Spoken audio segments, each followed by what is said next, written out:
Phil, I'm going to start with you really quick. So, give me a little background on yourself. You're a firefighter in New York, right?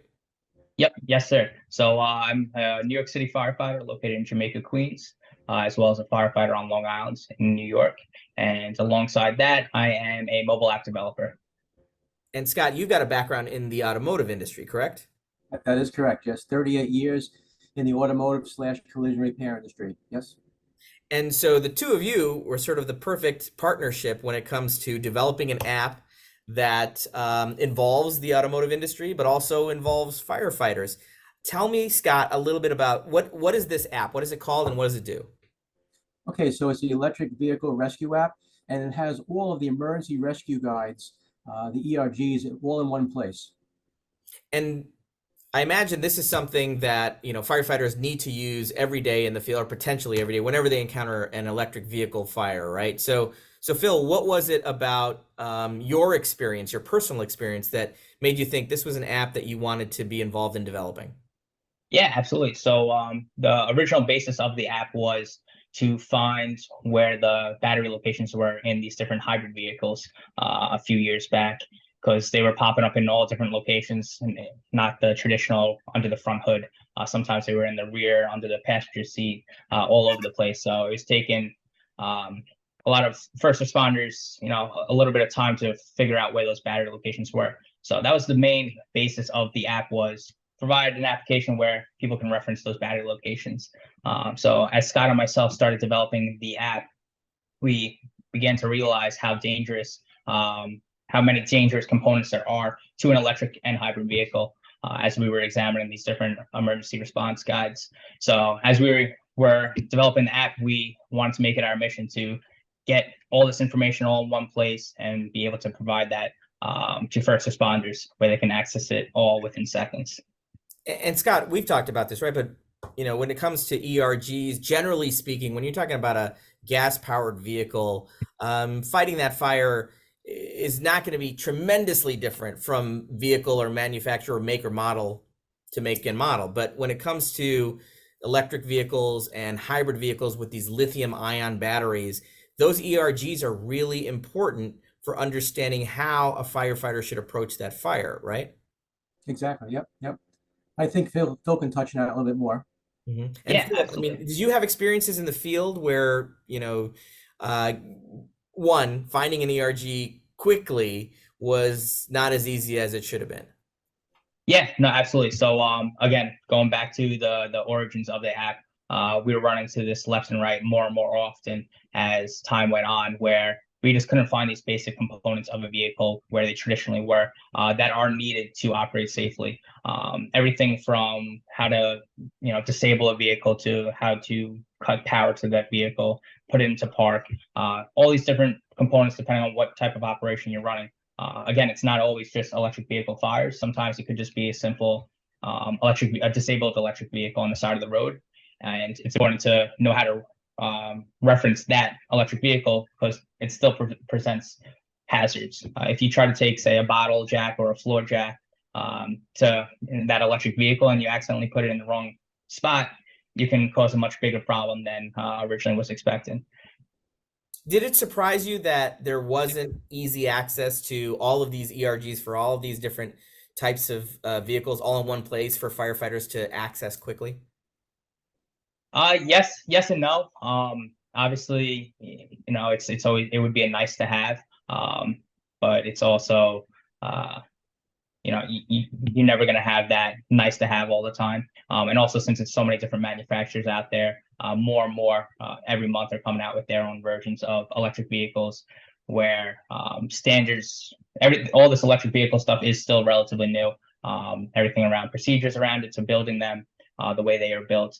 So there's definitely that period of time where things have to get standardized. So that was definitely understanding of that. Over time, over the past year and a half that we've been working on this application, we've definitely seen a lot of improvements in the industry in terms of getting everybody on the same page, providing that the same type of content, and essentially allowing us to put this all in one spot.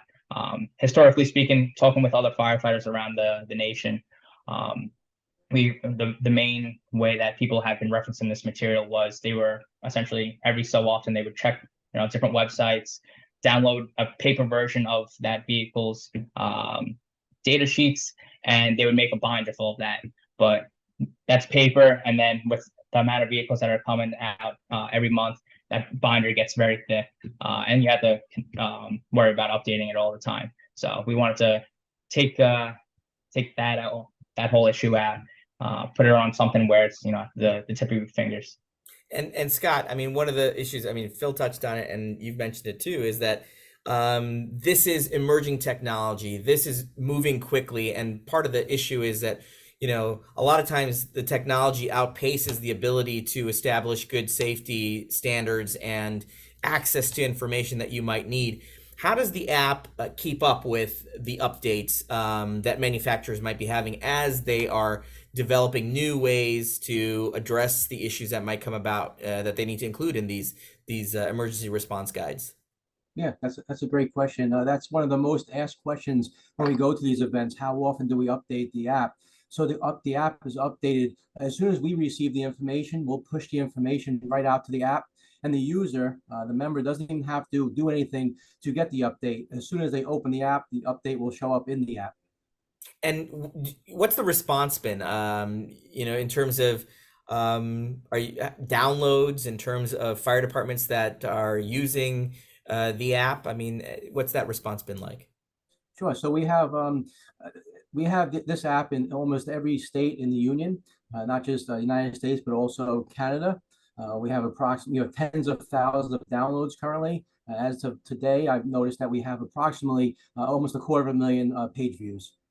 And do you have a sense of, I mean, is anybody else doing this? I mean, either here or, overseas in Europe? In Europe, it seems, or in the UK at least, they seem to be a lot, ahead of us here in the United States when it comes to some of these things, in terms of testing equipment and looking at these issues. But is anybody else doing this that you know of?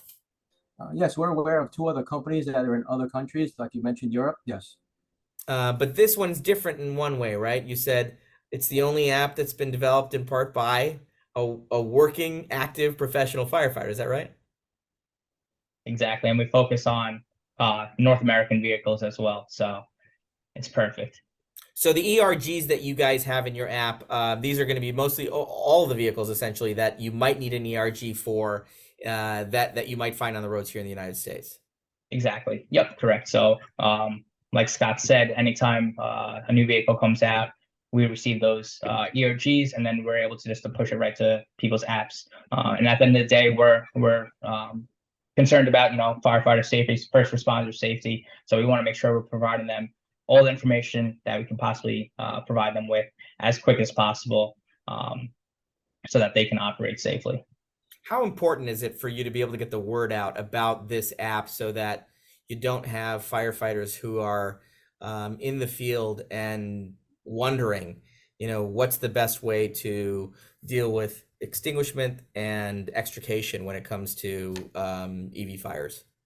Absolutely. No, it's definitely critical that we get this out to as many first responders as possible, or really anybody dealing with electric vehicles and hybrid vehicles, mainly because on the outside they might look very similar to that traditional gasoline vehicle, but once you start taking that metal off, there's a lot of hidden components that can hurt or kill people out there.